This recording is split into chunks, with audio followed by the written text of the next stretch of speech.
حرمت والے مہینے کا مطلب یہ ہے کہ اس میں گناہ نہیں ہونا چاہیے. حرمت والا مہینے کا مطلب یہ ہے کہ اس میں ثواب زیادہ سے زیادہ ہونا چاہیے. حرمت والے مہینے کا مطلب یہ ہے کہ اس میں سنت اور شریعت کی پاسداری ہونی چاہیے. اس کا مطلب یہ ہے کہ سنت اور شریعت کو چھوڑنا یہ اور زیادہ گناہ ہے.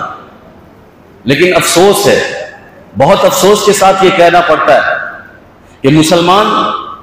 11 مہینے میں جتنا گناہ نہیں کرتا، محرم کے مہینے میں اور محرم کے 10 دنوں میں اتنا گناہ کرتا ہے. پہلے محرم سے لے کر 10ویں محرم تک اتنا گناہ کرتا ہے. یہ کتنے افسوس کی بات ہے کہ جس مہینے کو عبادت سے جوڑا گیا، جس مہینے کو حرمت سے جوڑا گیا، جس مہینے کو احترام سے جوڑا گیا، جس مہینے میں یہ کہا گیا کہ بھائی ظلم نہ کرنا، کسی پر بھی ظلم نہ کرنا، خود کی ذات پر بھی ظلم نہ کرنا، افسوس یہ ہے کہ مسلمان قوم اس مہینے میں ناچتی ہے، تھرکتی ہے، بجاتی ہے، بجتی ہے اور شور شرابے کرتی ہے، شراب پیتی ہے، ڈانس کرتی ہے، نماز نہیں پڑھتی. اس لیے ہم سب کو یہ سمجھنا چاہیے کہ محرم کے مہینے میں اگر ہم ثواب نہیں کر سکتے، عبادت نہیں کر سکتے، اگر ہم روزہ نہیں رکھ سکتے، نماز نہیں پڑھ سکتے، ذکر و اذکار نہیں کر سکتے اور اللہ کو ہم راضی نہیں کر سکتے، نیک کام میں حصہ نہیں لے سکتے، تو کم از کم اس مہینے کے احترام کا خیال رکھیے، اس مہینے کے حرمت کا خیال رکھیے، اس مہینے کے فضیلت کا خیال رکھیے کہ اس مہینے میں ہم اگر ثواب نہیں کر سکتے تو گناہ نہیں کریں گے، کوئی ڈرامہ نہیں کریں گے، کوئی خرافات نہیں کریں گے، کوئی بدعت نہیں کریں گے، کوئی رسم و رواج نہیں کریں گے. اور ایک چیز ہمیں یہ سمجھنا بہت ضروری ہے کہ آج کے ڈیجیٹل دور میں اور آج کے سوشل میڈیا کے دور میں یہ سمجھنا ہمارے لیے بہت آسان ہے کہ محرم منانا چاہیے کہ نہیں منانا چاہیے. یہ ہر آدمی کو پتا ہے، یہاں پر بیٹھا ہوا ہر شخص جانتا ہے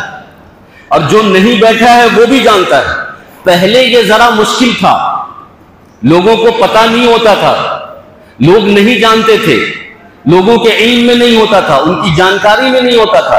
لیکن آج جو سوشل میڈیا کا دور ہے، ڈیجیٹل دور ہے، تو 2 بٹن دبائیے، آپ کو ہزاروں سینکڑوں علماء کی تقریر، اہل سنت والجماعت، حنفی، دیوبندی، بریلی، سب کی تقریر آپ کے سامنے کھل کر آ جائے گی. یوٹیوب پر ہزاروں سینکڑوں علماء آپ کو مل جائیں گے. جو پڑھنا لکھنا نہیں جانتا، جو کتاب پڑھ نہیں سکتا، جو عربی سمجھ نہیں سکتا، وہ بھی ان ویڈیوز اور آڈیوز کے سہارے یہ کلیئر کر سکتا ہے اور وہ اپنے ذہن کو صاف کر سکتا ہے کہ محرم منانا چاہیے کہ نہیں منانا چاہیے. یہ سب کو معلوم ہے، ہر آدمی جانتا ہے. اس میں الگ سے ہم کو یہ ثابت کرنے کی ضرورت نہیں ہے. میں گزشتہ 3 4 5 سالوں سے آپ کے سامنے یہ ثابت کرنے کی کوشش کرتا رہا کہ بھائی محرم میں جو چیزیں ہو رہی ہیں، خرافات ہو رہا ہے، رسم و رواج ہو رہا ہے، کئی احادیث کے ذریعے، تاریخ کے ذریعے، روایات کے ذریعے، درایات کے ذریعے میں نے ثابت کرنے کی کوشش کی کہ بھائی یہ ناجائز ہے، حرام ہے، بدعت ہے، خرافات ہے، رسم و رواج ہے. لیکن آج کے دور میں ہمیں یہ سمجھ میں آتا ہے کہ یہ سمجھانے کی ضرورت نہیں ہے. سارے لوگوں کو یہ سمجھ میں آتا ہے، سارے لوگوں کو یہ بات معلوم ہے اور اچھی طریقے سے معلوم ہے. اتنا اچھا معلوم ہے جیسے ان کو یہ معلوم ہے کہ چڑھتے سورج کی طرح ان کو یقین ہے کہ سورج جس طریقے سے روشنی دیتا ہے تو اجالا ہوتا ہے. ایسے ہی ان کو یہ بات معلوم ہے کہ محرم کے مہینے میں جو خرافات ہے، ڈھول ہے، نگارے ہیں، تماشے ہیں، یہ سب کی سب بکواس اور فضول کی چیز ہے، لایانی چیز ہے، شیطانی چیز ہے، نفسانی چیز ہے اور یہ بدعات ہے، خرافات ہے. لیکن پھر بھی لوگ مناتے ہیں. لوگوں کو سبق لینا چاہیے، عبرت لینا چاہیے کم سے کم کہ وہ جن کے نام پر مناتے ہیں، واقعہ کربلا کے نام پر مناتے ہیں، شہادت حسین کے نام پر مناتے ہیں، تو کم سے کم حضرت امام حسین سے ہی سبق لینا چاہیے، واقعہ کربلا سے ہی سبق لینا چاہیے، شہادت حسین سے ہی سبق لینا چاہیے. امام حسین نے واقعہ کربلا سے اور کربلا کے میدان سے اور اپنی شہادت سے یہ سبق دیا پوری دنیا کو اور پوری دنیا کے مسلمانوں کو کہ اگر تم تیر کے نوک پر ہو اور تم تلوار کے دھار پر رہو یا تیر کے نوک پر رہو یا بم اور بارود کے دہانے پر رہو، اس وقت بھی تم نماز قضا مت کرنا، اس وقت بھی تم سجدے میں جانا، حضرت امام حسین نے یہ پسند کیا کہ نواسہ رسول شہید ہو جائے، لیکن نبی کا دین شہید نہیں ہونا چاہیے، نبی کے دین کی حفاظت ہونی چاہیے۔ تو کم سے کم ہمیں ان سے ہی سبق لینا چاہیے کہ امام حسین نے جو شہادت دی ہے وہ صداقت کی وجہ سے دی، امانت کی وجہ سے دی، حقانیت کی وجہ سے دی، عبادت کی وجہ سے دی۔ شریعت اپنے نانا کے دین کی حفاظت کرتے ہوئے، اپنے نانا کی شریعت کی حفاظت کرتے ہوئے حضرت امام حسین نے شہادت دی ہے، تو ان کے ماننے والے، ان کا جھنڈا اٹھانے والے، ان کا نعرہ لگانے والے، ان سے محبت کرنے والے اور ان سے تعلق رکھنے والے، ان کو یاد کرنے والے اور ان سے محبت کرنے والے لوگوں کو بھی یہ سمجھنا چاہیے کہ یہ محرم کا مہینہ ہے، یہ 10ویں تاریخ ہے، یہ یوم عاشورہ ہے، کم سے کم اس میں نماز قضا نہیں ہونی چاہیے، کم سے کم اس میں کسی کے ساتھ خیانت نہیں ہونا چاہیے، کم سے کم اس میں کسی کے ساتھ دھوکہ دھڑی نہیں ہونا چاہیے، کم سے کم اس میں کسی کے ساتھ ظلم زیادتی نہیں ہونا چاہیے، کیونکہ امام حسین نے جو عالم اٹھایا تھا وہ ظلم کے خلاف اٹھایا تھا، خیانت کے خلاف اٹھایا تھا، دھوکہ دھڑی کے خلاف اٹھایا تھا، بے وفائی کے خلاف اٹھایا تھا، بے نمازیوں کے خلاف اٹھایا تھا۔ اور امام حسین کے بدن پر تیر لگ رہا ہے، تلوار برس رہی ہے، امام حسین کو شہید کیا جا رہا ہے، اور امام حسین کا بدن وہ سجدے میں ہے، امام حسین کا سر سجدے میں ہے، تو اس سے ہی ہمیں کم سے کم سبق لینا چاہیے۔ لیکن بلا وجہ کے ڈرامے اور بلا وجہ کی حرکتیں اور فضول چیزیں ہم کرتے ہیں، جس سے کہیں دور دور کا تعلق نہ امام حسین سے ہے نہ واقعہ کربلا سے۔ یہ ایک طرح کی ہٹ دھرمی ہے، یہ ایک طرح کا ضد ہے، ضد معلوم سب کو ہے، سب جانتے ہیں کہ بھائی نہیں منانا چاہیے۔ یہ محرم اگر آپ سمجھیں تو یہ محرم اور 10ویں محرم میں جو کچھ ہو رہا ہے یا 10 تاریخ تک جو کچھ ہوتا ہے وہ ایک طرح کا اسطورہ ہے، اسطورہ جس اسطورے سے ہم اپنے بال کو چھیلتے ہیں۔ اب بال چھلا جاتا ہے تو آدمی ٹکلا ہو جاتا ہے، گنجا ہو جاتا ہے، تو یہ محرم کا 10 دن اور یوم عاشورہ کا اعمال یہ اسطورہ ہے، دین کو چھیل دیتا ہے، دین کو گنجا کر دیتا ہے، دین کو ٹکلا بنا دیتا ہے۔ آپ سوچ سکتے ہیں، تصور کر سکتے ہیں کہ دین کے نام پر شراب پینا، دین کے نام پر ناچنا، دین کے نام پر گانا، دین کے نام پر نماز چھوڑنا، دین کے نام پر راہ گزر کو تکلیف دینا، کیا آپ یہ تصور کر سکتے ہیں؟ کیا یہ اسطورہ نہیں ہے جو دین کو چھیل رہا ہے اور دین کو تراش رہا ہے؟ یہ محرم نہیں، یہ اسطورہ ہے جو دین کو تراشتا ہے اور دین کو جو ہے گنجا بنا رہا ہے۔ امام حسین رضی اللہ تعالی عنہ نے صداقت کا درس دیا، امانت کا درس دیا اور تقوی طہارت کا درس دیا، دین کی حفاظت کا درس دیا، شریعت کی حفاظت کا درس دیا، آخری دم تک نمازی بننے کا درس دیا کہ نماز ضائع نہیں ہونی چاہیے، نماز قضا نہیں ہونی چاہیے، چاہے تمہارے اوپر تیر برس رہا ہو یا تلوار برس رہی ہو، نماز قضا نہیں ہونا چاہیے۔ لیکن بہت افسوس ہے، بہت افسوس کے ساتھ یہ کہنا پڑتا ہے کہ سب کو معلوم ہونے کے بعد بھی اگر ہمارے گھر کا چھت اڑ جائے، ہماری اولاد لاپتہ ہو جائے اور ہمارے ساتھ کوئی ناگہانی واقعہ پیش آ جائے، ہماری جمع کی ہوئی پونجی کوئی چرا لے، کوئی ڈاکو ڈاکہ ڈال دے، پوری زندگی کی کمائی آگ میں جل جائے، کتنی تکلیف ہوتی ہے۔ کیا ہم خاموش بیٹھیں گے؟ کوئی ہمارے گھر کو توڑے گا، کوئی ہماری اولاد کو مارے گا، کیا ہم خاموش بیٹھیں گے؟ خاموش نہیں بیٹھتے، لیکن سراسر آنکھوں کے سامنے کھلم کھلا اعلانیہ طور پر ہم موجود ہوتے ہیں، ہمارے سامنے نبی کے دین کا جنازہ نکلتا ہے، نبی کے دین کو مونڈا جاتا ہے، اس کی شریعت کو چھیلا جاتا ہے، گنجا کیا جاتا ہے، نبی کے دین کے نام پر ڈرامہ ہوتا ہے، خرافات ہوتا ہے، لیکن ہمارے دل سے ایک آواز نہیں نکلتی۔ اسی وجہ سے حضرت شیخ زکریا رحمۃ اللہ علیہ نے فضائل تبلیغ کے اندر، میں یہ مثال اس لیے دے رہا ہوں آپ کو کہ آپ کو سمجھ میں آئے گا۔ آپ سب لوگ فضائل تبلیغ اور فضائل اعمال پڑھتے اور سنتے ہیں، اس کی تعلیم اثر میں ہوتی ہے، سب لوگ پڑھتے سنتے ہیں۔ ایسے تو حوالہ میں بہت ساری کتابوں کا دے سکتا تھا، لیکن میں شیخ زکریا رحمۃ اللہ علیہ کی کتاب کا حوالہ اور فضائل اعمال فضائل تبلیغ کا اس لیے دے رہا ہوں کہ آپ کو جلدی سمجھ میں آئے گا تاکہ آپ ہم کو قصوروار نہیں مانیں گے کہ امام صاحب قصوروار نہیں ہے. یہ تو خیر فضائل اعمال کے اندر لکھا ہوا ہے. حضرت شیخ زکریا رحمۃ اللہ علیہ نے فضائل اعمال اور فضائل تبلیغ کے اندر یہ بات لکھی ہے کہ آج کے نازک دور میں، جس دور میں مسلمان دین کو کھلم کھلا اعلانیہ طور پر اس طرح سے موڑ رہا ہے، اس طرح سے ختم کر رہا ہے، تراش رہا ہے، تو اس نازک دور میں، اس فتنے کے دور میں، اس گناہ کے دور میں، اس نافرمانی کے دور میں، شریعت کو بیچنے کے دور میں اور شریعت کا جنازہ نکالنے کے دور میں مسلمان اس دنیا میں،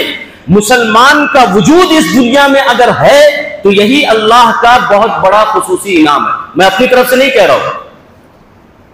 حضرت شیخ زکریا نے فضائل تبلیغ کے اندر یہ بات لکھی ہے کہ مسلمان اگر اس دنیا میں موجود ہے، اس کا وجود باقی ہے، اس کے سر پر ٹوپی ہے، اس کے چہرے پر داڑھی ہے، وہ نماز پڑھ لیتا ہے، مسلمان کا وجود ابھی باقی ہے، تو یہی اللہ کا خصوصی انعام ہے. ورنہ ہم نے کیا اسباب نہیں پیدا کر لی ہیں اپنے بربادی کے. ہم نے اپنے آپ کو برباد کرنے کے لیے کیا کیا نہیں کیا اور کیا نہیں کیا ہے. ہم نے اسلام کے نام پر، دین کے نام پر، شریعت کے نام پر، سنت کے نام پر کیا کیا بربادی پیدا نہیں کی ہے. کیا کوئی تصور کر سکتا ہے کہ اسلام کے نام پر ڈنکے بج رہے ہوں، ڈھول بج رہے ہوں، تاشے بج رہے ہوں، اسلام کے نام پر، دین کے نام پر گانے بج رہے ہوں، اسلام کے نام پر شراب پیا جا رہا، کوئی تصور کیا جا سکتا ہے؟ اللہ اگر ایسے دور میں ہمیں زندہ رکھا ہے تو یہی اللہ کا بہت بڑا خصوصی انعام ہے. اللہ کے نبی صلی اللہ علیہ وسلم کی ایک حدیث ہے کہ اگر آنکھ کے سامنے منکرات ہو رہا ہو، برائیاں ہو رہی ہوں، نبی کی شریعت کا جنازہ نکل رہا ہو، نبی کے شریعت کو تراشنے کی کوشش کی جا رہی ہو،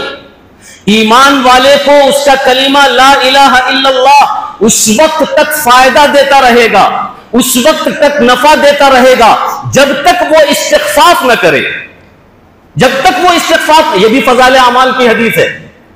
اس میں موجود ہے کہ جب تک وہ استغفار نہ کرے. صحابہ نے یہ پوچھا کہ مل استغفار، استغفار کیا چیز ہے؟ اللہ کے نبی صلی اللہ علیہ وسلم نے یہ فرمایا کہ استغفار یہ ہے کہ اس کے نظر کے سامنے اس کے موجود ہوتے ہوئے دین کا جنازہ نکل رہا ہے، برائی ہو رہی ہے اور آدمی کے اندر شعور پیدا نہیں ہو رہا، وہ لاپرواہ ہو گیا، وہ غفلت کی زندگی گزار رہا ہے، لاپرواہی کی زندگی گزار رہا ہے. اگر اس کے اندر لاپرواہی پیدا ہو گئی ہے تو پھر اللہ کا عذاب آنے سے، مصیبت آنے سے کوئی نہیں روک سکتا. یعنی لا الہ الا اللہ پڑھنے والا جو کلمہ پڑھتا ہے، وہ کلمہ اس کو ہمیشہ نفع دیتا ہے، ہمیشہ اس کو فائدہ پہنچاتا ہے، ہمیشہ اس کو عزت و تکریم والی زندگی عطا کرتا ہے. لیکن اس وقت جب وہ لاپرواہ ہو جاتا ہے، غافل ہو جاتا ہے، سست ہو جاتا ہے، اندھا ہو جاتا ہے، بہرا ہو جاتا ہے اور دین کا جنازہ نکل رہا ہوتا ہے، منکرات ہو رہا ہوتا ہے، بدعات ہو رہا ہوتا ہے اور وہ آنکھوں کے سامنے دیکھ رہا ہوتا ہے اور اس کے دل و دماغ پر ایک آہٹ سی بھی نہیں گزرتی ہے، اس کا دل و دماغ ایک دم سن آتا ہے، شانت رہتا ہے، ایک آہٹ، ایک بال اس کا نہیں جاگتا، تو اس وقت اللہ کا عذاب آئے گا. اس وقت اللہ تبارک و تعالیٰ سب کو اس عذاب میں لپیٹ دے گا. اسی حدیث کے ضمن میں شیخ زکریا نے لکھا، شیخ الحدیث نے لکھا کہ اس دور میں، اس فتنے کے دور میں اگر مسلمان کا وجود باقی ہے، مسلمان زندہ ہے، تو یہی اللہ کا خصوصی انعام ہے. ورنہ ہم نے تو اپنی طرف سے پوری کوشش کی ہے اپنے کو برباد کرنے کا، اپنے کو ختم کرنے کا. اللہ کے نبی صلی اللہ علیہ وسلم دوسری حدیث میں یہ فرماتے ہیں، من رآ منکم منکرا فلیغیرہ بیدہ، کہ جو تم میں سے منکرات کو دیکھے، برائی کو دیکھے، بدعات کو دیکھے، رسومات کو دیکھے اور دین کے اندر غلط چیزوں کو دیکھے، اس کی استطاعت اگر ہاتھ سے روکنے کی ہے تو ہاتھ سے روکے، اگر اس کی استطاعت زبان سے روکنے کی ہے تو زبان سے روکے، اگر وہ نہ ہاتھ سے روک سکتا ہے نہ زبان سے روک سکتا ہے تو اس کو دل سے برا سمجھے. وَذَلِكَ أَضْعَفُ الْإِيمَانِ، اور یہ ایمان کا سب سے آخری درجہ ہے. میں آپ سے یہ پوچھنا چاہتا ہوں، پورے مجمع سے یہ پوچھنا چاہتا ہوں اور مسلمان کے ہر قوم اور ہر فرد کے لوگوں سے یہ پوچھنا چاہتا ہوں کہ بھائی یہ جو محرم کے نام پر ڈرامے ہوتے ہیں کہ یا آپ کو پتہ نہیں ہے کہ یہ منکرات ہے، یہ بدعات ہے، یہ خرافات ہے، یہ نبی کے نام پر اور دین کے نام پر، نبی کے نواسے کے نام پر جو کچھ ہو رہا ہے وہ خلاف شریعت ہے؟ کیا ہمیں معلوم نہیں ہے؟ ہم اچھی طریقے سے جانتے ہیں، لیکن افسوس یہ ہے کہ یہ ہمارا گھر نہیں لٹ رہا ہے، ہماری اولاد نہیں لٹ رہی ہے، ہمارا اموال نہیں لٹ رہا ہے، یہ تو نبی کا دین لٹ رہا ہے نا۔ نبی کا دین لٹتا تو حضرت ابو بکر صدیق رضی اللہ تعالیٰ عنہ کا وہ قول کیوں نہیں یاد کرتے اور اپنے اندر پیدا کرتے؟ حضرت ابو بکر صدیق رضی اللہ تعالیٰ عنہ نے یہ کہا تھا اَيُنْقَصُ الدِّينُ وَأَنَا حَيٌّ، کہ دین کے اندر ایک بال کے برابر بھی کمی آئے اور ابو بکر زندہ رہے، یہ ہو نہیں سکتا، بال برابر میں کمی آنے نہیں دوں گا۔ نبی کے دور میں جو زکات دیتے تھے اور بال کے برابر زکات دیتے تھے وہ میرے دور خلافت میں بھی دے گا، اور اگر اس نے نہیں دیا تو میں اس سے قتال کروں گا، میں اس سے جہاد کروں گا۔ بال کے برابر بھی ابھی دین کے اندر کوئی کمی آئے گی تو ابو بکر زندہ نہیں رہے گا، اپنی جان لگا دے گا۔ آج ہمارے نظروں کے سامنے،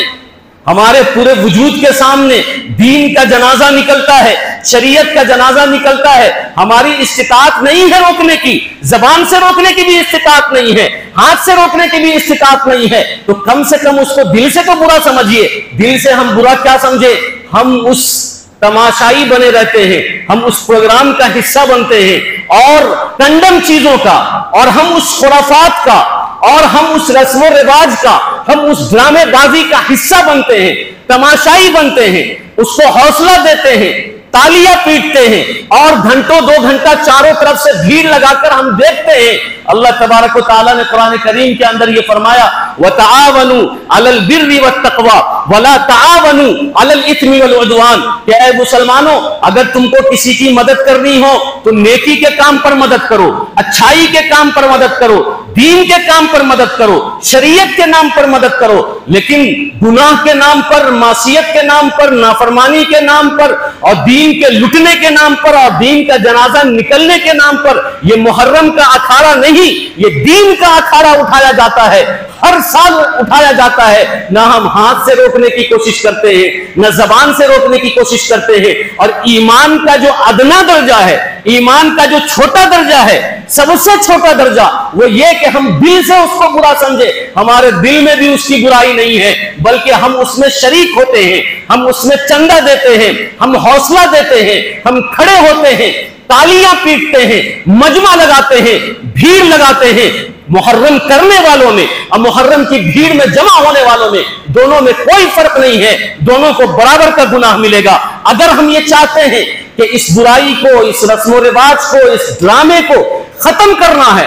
تو کم سے کم اس کو دل سے برا سمجھے، دل سے بائیکاٹ کریں، اور یہ کہیں کہ بھائی یہ میرے بساط میں نہیں کہ ہم ہاتھ اٹھا دیں، یہ میرے بساط میں نہیں کہ میں کسی کو زبان سے روک سکوں، لیکن دل سے تو برا سمجھ سکتا ہوں نا، دل سے یہ مان سکتا ہوں کہ یہ نبی کے دین کا جنازہ اٹھا رہا ہے، یہ نبی کے دین کا اکھاڑا اٹھا رہا ہے، تو ہم اس میں شریک نہیں ہوں گے، ہم اس کو دل سے بائیکاٹ کرتے ہیں، ہم اس میں نہیں جائیں گے، ہم اس سے کسی پروگرام میں حصہ نہیں لیں گے، ہم اس سے دور رہیں گے، لوگوں کو کہیں گے کہ دور رہو۔ میں نے آپ سے یہ کہا کہ سب کو پتا ہے کہ محرم منانا صحیح ہے یا نہیں، اس پر کوئی بحث ہی نہیں ہے، سب جانتے ہیں۔ اور دوسری بات میں نے یہ کہی کہ دل سے برا سمجھیے، اگر ہمارے بساط میں، حیثیت میں، استطاعت میں نہیں ہے تو ایمان کا ادنا درجہ یہ ہے کہ اس کو دل سے برا سمجھیے۔ ایمان کا اعلیٰ درجہ حضرت ابو بکر صدیق والا ہمارے اندر پیدا نہیں ہوتا۔ حضرت ابو بکر صدیق نے یہ کہا تھا اَيُنْقَصُ الدِّينُ وَأَنَا حَيٌّ، یہ ایمان کا اعلیٰ درجہ ہے کہ دین میں ایک بال کے برابر کمی آئے اور ابو بکر زندہ رہے، ایسا ہو نہیں سکتا۔ یہ ایمان کا اعلیٰ درجہ ہے، اور ایمان کا ادنا درجہ یہ ہے کہ جب برائی آنکھ کے سامنے ہو رہی ہو تو کم سے کم ہم یہ کہیں کہ نہیں، ہم دل سے اس کو برا جانتے ہیں، ہم دل سے اس کو بائیکاٹ کریں گے، ہم اس میں شریک نہیں ہوں گے، ہم اس میں حصہ نہیں بنیں گے، ہم تماشائی نہیں بنیں گے، ہم بھیڑ کا حصہ نہیں بنیں گے، ہم حوصلہ نہیں دیں گے، ہم تالی نہیں پیٹیں گے۔ اگر آپ ایسا کریں گے تو محرم منانے والوں کا حوصلہ ٹوٹے گا، دھیرے دھیرے محرم ختم ہو جائے گا۔ لیکن جب سب کے دل میں یہ بات ہوگی کہ لوگوں کو اکسا دیا جائے، اور ہر آدمی کے دل میں یہ بات ہے کہ کسی طریقے سے محرم منایا جائے، کوئی اس کو ختم کرنے کی کوشش نہیں کر رہا. ہر آدمی اندر سے باہر سے صوفی بنا ہوا ہے, باہر سے حاجی بنا ہوا ہے, باہر سے دیندار بنا ہوا ہے, باہر سے نمازی بنا ہوا ہے, لیکن دین اندر سے وہ بھی چاہتا ہے کہ محرم ہو, وہ بھی چاہتا ہے کہ اکھاڑا نکلے, کیونکہ اس کو بھی مزہ کرنا ہے, اس کو بھی بے حیائی میں اترنا ہے, اس کو بھی بے شرمی میں اترنا ہے, اس کو بھی اپنے دل کو خوش کرنا ہے, اس کو بھی اس دل خوش کرنے والے پروگرام میں حصہ لینا ہے, ٹائم پاس کرنا ہے, کیونکہ اس کا بھی مزاج فریش ہو جاتا ہے, اس کا بھی دماغ فریش ہو جاتا ہے, اس کا بھی آنکھ فریش ہو جاتا ہے. تو دل سے وہ بھی چاہتا ہے کہ محرم ہو, لیکن زبان سے نہیں بولتا, کیونکہ سماج کیا کہیں گے, لوگ کیا کہیں گے کہ بھائی داڑھی رکھا ہوا ہے, ٹوپی پہنا ہوا ہے اور کہتا ہے کہ محرم ہو. تو اکثر لوگ یہی چاہتے ہیں کہ محرم ہو. بھائی ایمان کا ادنا درجہ یہ ہے کہ اس کو دل سے برا سمجھو. کیا آپ اس کو برائی نہیں سمجھتے؟ بے حیائی کو برائی نہیں سمجھتے؟ بے پردگی کو برائی نہیں سمجھتے؟ مرد اور عورت کے اختلاط کو برائی نہیں سمجھتے؟ کیا آپ ڈھول تاشے کو برائی نہیں سمجھتے؟ شراب پینے کو آپ برائی نہیں سمجھتے؟ ناچ اور گانے کو آپ برائی نہیں سمجھتے؟ ایک ساتھ کتنا جرم ایک دن میں ہوتا ہے, ایک گھنٹے میں ہوتا ہے, کیا آپ اس کو برائی نہیں سمجھتے؟ اللہ کے نبی صلی اللہ علیہ وسلم فرماتے ہیں کہ جو لوگ اپنی آنکھ سے منکرات کو دیکھتے ہیں, نہیں روکتے, تو پھر وہ اللہ کے سامنے ہاتھ اٹھائے دعا کرنے کے لیے, اللہ اس کی دعا کو قبول نہیں کرے گا. کہ جو لوگ منکرات کو دیکھے اور منکرات سے نہ روکے, تو وہ اللہ کے سامنے ہاتھ اٹھائے دعا کرنے کے لیے, اللہ اس کی دعاؤں کو قبول نہیں کرے گا. منکرات ہوتا ہوا دیکھے, منکرات کو نہ روکے, اللہ تبارک و تعالیٰ اس پر ظالمین بادشاہ کو مسلط کرے گا, جو اس کے چھوٹوں پر شفقت اور رحم نہیں کرے گا, جو اس کے بڑوں کی تعظیم نہیں کرے گا. اور منکرات ہوتا ہوا دیکھے, منکرات کو نہ روکے, پھر وہ اپنے دشمنوں کے خلاف اللہ سے مدد مانگے کہ اے اللہ ہماری مدد کر دے, اللہ اس کی مدد نہیں کرے گا. یہی ہو رہا ہے ہمارے ساتھ. ہم کتنی دعائیں کرتے ہیں کہ مسلمانوں کی مدد ہو جائے, مسلمان پر جو ظالم بادشاہ مسلط ہے وہ ختم ہو جائے, مسلمان کے حقوق محفوظ ہو. ہم دعائیں کرتے ہیں, مولوی دعا کرتا ہے, عالم دعا کرتا ہے, مبلغ دعا کرتا ہے, مجاہد دعا کرتا ہے, اللہ دعائیں قبول نہیں کرتا. اس کی وجہ یہ ہے کہ آنکھوں کے سامنے منکرات ہوتا ہے اور ہم منکرات کو دیکھتے ہیں, مزے لیتے ہیں, ٹائم پاس کرتے ہیں, ہماری دعاؤں میں اثر نہیں ہوگا, ہماری دعائیں قبول نہیں ہوگی. ہم یہودیوں کے خلاف, عیسائیوں کے خلاف, اسرائیلیوں کے خلاف مدد مانگتے ہیں کہ اے اللہ اسرائیل کو ختم کر دے, جس نے غزہ پر ظلم کیا ہے, ان کے بچوں پر ظلم کیا ہے, وہ ہمارا دشمن ہے, اسلام کا دشمن ہے. لیکن 2-2.5 سال سے ہم دعا کر رہے ہیں, ہماری دعاؤں میں اثر نہیں ہے. اللہ ہماری نہیں سن رہا, اس لیے نہیں سن رہا کہ سال میں تو 10 دن ایسا آتا ہے کہ کھلم کھلا ہم یہ سمجھتے ہیں کہ اس دن 10 دنوں میں ہم دین کا جنازہ نکال سکتے ہیں. کوئی روکنے والا نہیں, کوئی ٹوکنے والا نہیں, کوئی بولنے والا نہیں, اور سب لوگ مل جل کر دین کا اکھاڑا نکالتے ہیں. اس لیے ہم سب کو کم از کم اس کو دل سے برا سمجھنا چاہیے, اس کو بائیکاٹ کرنا چاہیے, اس میں حصہ نہیں لینا چاہیے. باقی جن کو منانا ہے منائیں, اللہ تبارک و تعالیٰ ان کو بھی کبھی نہ کبھی ہدایت دے گا. دھیرے دھیرے چیزیں ختم ہو جائے گی, دھیرے دھیرے چیزیں ختم ہوتی ہے, اللہ ان کو بھی ہدایت دے گا. لیکن as a Muslim, as a مسلمان, ایز اے مومن, ہماری ذمہ داری یہ ہے کہ ہم نماز پڑھتے ہیں, روزہ رکھتے ہیں, سب کچھ کرتے ہیں. جب ہمارے آنکھ کے سامنے ایک برائی ہو رہی ہے, منکر ہو رہا ہے, ایک بدعت ہو رہا ہے, تو ہماری ذمہ داری یہ ہے کہ ہم اس کو دل سے برا سمجھیں اور ہم اس کو بائیکاٹ کریں, اس میں شریک نہ ہو. انشاءاللہ